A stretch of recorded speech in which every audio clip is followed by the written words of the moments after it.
Assalamualaikum sahabat Islami. Siapa yang tidak mengenal Sayyidah Aisyah radhiyallahu an, yakni istri dari Nabi Muhammad SAW. Ia adalah istri ketiga Nabi Muhammad SAW setelah istri pertamanya yakni Sayyidah Khadijah radhiyallahu an dan istri keduanya Sayyidah Saudah.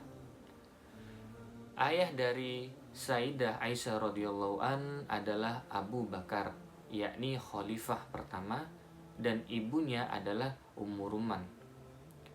Sayyidah Aisyah radhiyallahu an dikenal sebagai wanita yang cerdas, memiliki wawasan yang luas, dan banyak meriwayatkan hadis-hadis Nabi. Dari sekian istri Nabi, Sayyidah Aisyah yang Nabi nikahi saat masih gadis. Ulama berbeda pendapat terkait usia Sayyidah Aisyah saat bersama Nabi. Ada yang berpendapat 6 atau 7 tahun ketika dinikahi dan 9 tahun saat diajak Nabi untuk berumah tangga.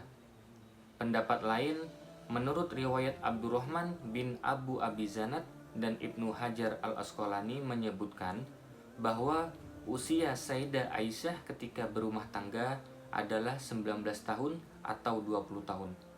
Sahabat Islami, korban hoaks di dalam rumah tangga bukan hanya ada di era zaman sekarang.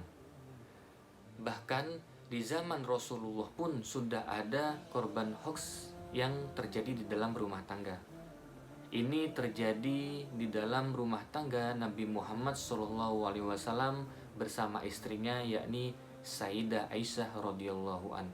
Kala itu Sayyidah Aisyah radhiyallahu an difitnah telah berselingkuh dengan Sofwan ibnu Mu'attal. Kabar yang tidak benar itu cukup mengganggu Nabi Muhammad SAW dan Sayyidah Aisyah radhiyallahu an. Akan tetapi Allah membela Sayyidah Aisyah radhiyallahu an dengan menurunkan wahyu Quran surat An-Nur ayat 11 sampai 21. Selain itu, ada beberapa hal tentang Sayyidah Aisyah radhiyallahu an yang jarang diketahui oleh banyak orang, seperti yang diuraikan oleh Ahmad Khalil Jam'ah dan Syekh Muhammad bin Yusuf Ad-Dimashqi. Pertama, tentang nama julukan, nama panggilan, dan nama lain dari Sayyidah Aisyah radhiyallahu an. Sahabat Islami, Sayyidah Aisyah radhiyallahu an memiliki perangai yang sangat baik, berkulit putih, dan mempunyai pipi kemerah-merahan. Oleh karena itu, Nabi Muhammad SAW menjuluki Sayyidah Aisyah radhiyallahu an dengan sebutan Humairah. Selain itu, Sayyidah Aisyah radhiyallahu an memiliki nama panggilan yakni Ummu Abdullah. Dikisahkan saat itu Sayyidah Aisyah radhiyallahu an ingin memiliki nama panggilan seperti teman-temannya.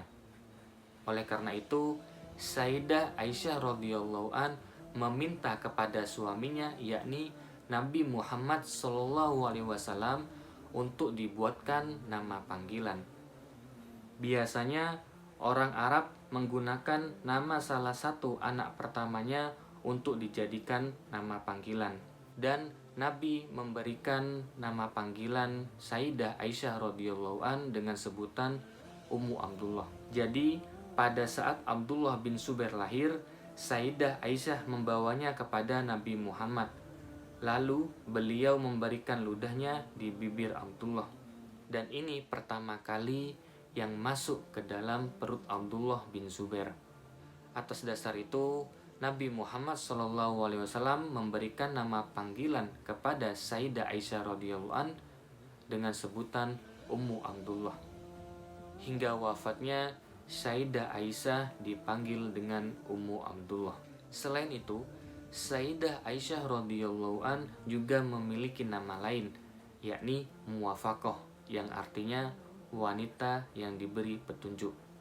Nama lain ini terdapat di dalam hadis riwayat At-Tirmizi di dalam kitab Asy-Syama'il. Kedua, ini tentang pernikahan Nabi Muhammad SAW dan Sayyidah Aisyah radhiyallahu an yang langsung diperintah oleh Allah Subhanahu wa taala.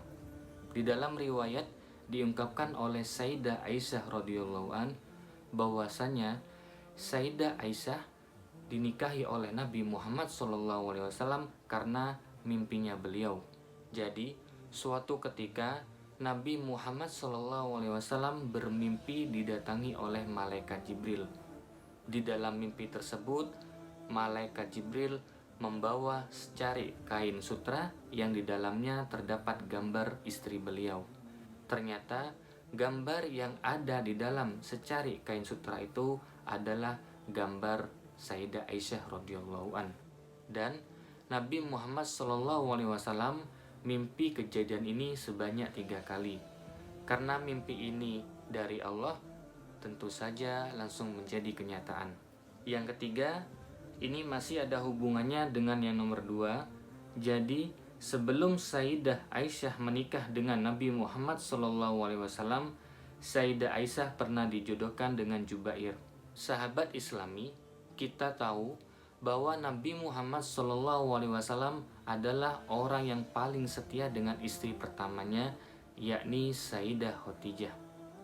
Nabi Muhammad SAW baru menikah lagi setelah Sayyidah Khadijah wafat. Itu pun Nabi mendapatkan saran untuk menikah lagi dari sahabat Khadijah radhiyallahu an, yakni Khawlah. Ia menyarankan Nabi untuk menikah lagi dengan 2 wanita pilihan dari Khawlah, yakni Saudah binti Zam'ah, istri kedua Nabi setelah Sayyidah Khadijah wafat, dan Sayyidah Aisyah, istri ketiga Nabi yang merupakan satu-satunya gadis yang Nabi nikahi. Singkat cerita, setelah menerima saran dari Khawlah, Nabi kemudian mengutus Khawlah untuk melamar Aisyah setelah beliau mempersunting Saudah. Sesampainya Khawlah di rumah Abu Bakar, Khawlah menyampaikan pesan dari Nabi tentang lamaran Nabi. Tetapi Abu Bakar tidak langsung menerima lamaran Nabi. Ia meminta Khawlah untuk menunggu karena sebelumnya Mut'im bin Adi pernah meminta Aisyah untuk menikahkan dengan anak laki-lakinya, yakni Jubair. Karena Abu Bakar tidak ingin ingkar janji, ia lantas mendatangi Mut'im untuk menanyakan perihal lamaran Jubair. Ternyata Mut'im tidak jadi menikahkan Jubair anaknya dengan Sayyidah Aisyah radhiyallahu an karena ia khawatir jika nanti Jubair menikah dengan Sayyidah Aisyah radhiyallahu an, ia akan masuk Islam. Riwayat lain menjelaskan Abu Bakar tidak jadi menikahkan Sayyidah Aisyah dengan Jubair karena latar belakang keluarganya yang buruk. Baru setelah itu Abu Bakar menerima lamaran Nabi Muhammad SAW. Keempat, tentang jangka waktu rumah tangga Nabi Muhammad SAW dengan Sayyidah Aisyah radhiyallahu an. Di beberapa hadis yang diriwayatkan oleh Sayyidah Aisyah mengaku hidup bersama Nabi Muhammad SAW selama 9 tahun. Sejak Nabi Muhammad menikah dengan Aisyah di usia 9 tahun dan Nabi Muhammad wafat di saat Sayyidah Aisyah berumur 18 tahun. Kelima, Sayyidah Aisyah pernah lomba lari dengan Nabi Muhammad SAW. Biasanya beliau mengajak lomba lari ketika di dalam perjalanan. Al-Humaid, Abu Syaibah, Abu Daud, dan An-Nasai meriwayatkan satu hadis dari Aisyah. Suatu ketika Nabi Muhammad mengajak istrinya untuk balapan lari. Kadang Nabi yang menang, kadang pula Sayyidah Aisyah yang menang. Keenam, ini tentang asal mula tayamum. Jadi suatu ketika Nabi Muhammad SAW bersama istrinya Sayyidah Aisyah radhiyallahu an dan para sahabat melakukan perjalanan.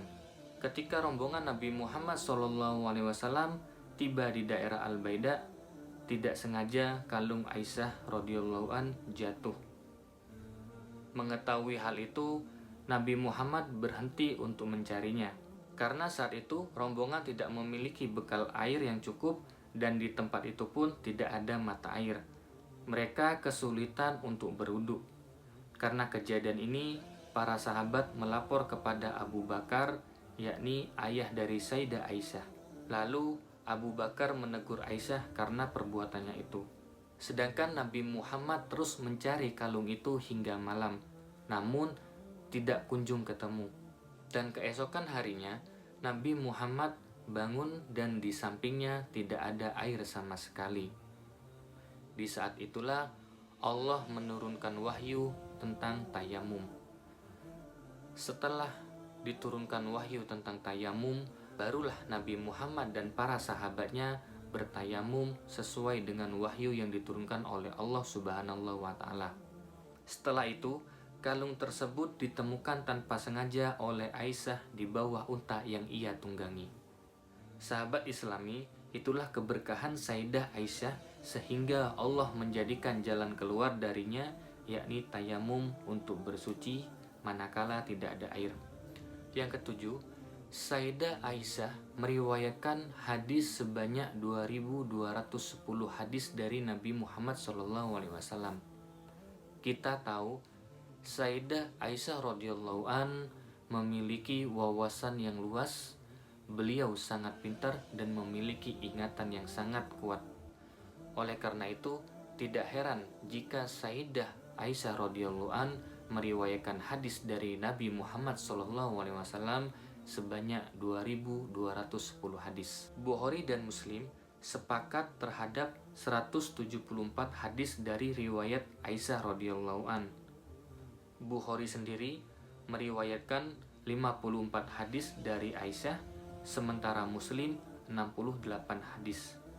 Tidak hanya itu, Sayyidah Aisyah dikenal orang yang otoritatif dalam hal keagamaan. Makanya, ia bertugas memberi fatwa di masa kekhalifahan Abu Bakar, Umar, Utsman, Ali, dan seterusnya hingga ia wafat. Sahabat Islami, Sayyidah Aisyah radhiyallahu an wafat di malam Selasa tanggal 17 Ramadan tahun 58 Hijriah di saat usianya 63 tahun. Sedangkan yang memimpin sholat jenazah Aisyah radhiyallahu an yakni sahabat Abu Hurairah. Sesuai dengan wasiat dari Sayyidah Aisyah radhiyallahu an, jika ia ingin dimakamkan di Baqi. Sahabat Islami, apakah kalian tahu mengapa Sayyidah Aisyah radhiyallahu an, istri dari Nabi Muhammad SAW, dimakamkan di Baqi? Jadi, suatu ketika di saat Nabi Muhammad SAW masih hidup, Nabi Muhammad bersabda kepada para sahabatnya, kelak yang ada di samping makam Rasulullah itu adalah makam dari sahabat yang paling Nabi cintai, sekaligus ayah mertua dari Nabi Muhammad, yakni Abu Bakar As-Siddiq. Oleh karena itu, istri Nabi, yakni Sayyidah Aisyah radhiyallahu an, juga menginginkan dimakamkan di samping Rasulullah, yakni suaminya, dan ayahnya, yakni Abu Bakar. Akan tetapi, di zaman kekhalifahan Umar bin Khattab, menjelang wafatnya Umar bin Khattab, ia mendatangi Sayyidah Aisyah radhiyallahu an. Lalu Umar bin Khattab meminta izin kepada Sayyidah Aisyah radhiyallahu an untuk dimakamkan di sebelah Rasulullah dan sahabatnya, yakni Abu Bakar. Mendengar permintaan dari Umar bin Khattab, Sayyidah Aisyah terdiam dan sedih karena keinginan Sayyidah Aisyah untuk dimakamkan di samping suami dan ayahnya hilang begitu saja. Mengingat Umar bin Khattab adalah khalifah di zaman itu dan Sayyidah Aisyah radhiyallahu an hanya istri Nabi Muhammad, dengan ikhlas Sayyidah Aisyah mengizinkan Umar bin Khattab dimakamkan di samping Rasulullah dan Abu Bakar. Oleh karena itu, menjelang wafatnya Sayyidah Aisyah, ia memberi wasiat kepada sahabatnya untuk dimakamkan di Baqi. Sahabat Islami, sampai hari ini ketika kita mengunjungi makam Nabi Muhammad SAW yang ada di Masjid Nabawi Madinah, di sana kita akan menemui 3 makam orang mulia, yakni Rasulullah, Abu Bakar, dan Umar bin Khattab. Semoga dari cerita ini kita bisa mengambil hikmahnya, dan semoga kita selalu di dalam lindungan Allah Subhanahu wa Ta'ala. Amin.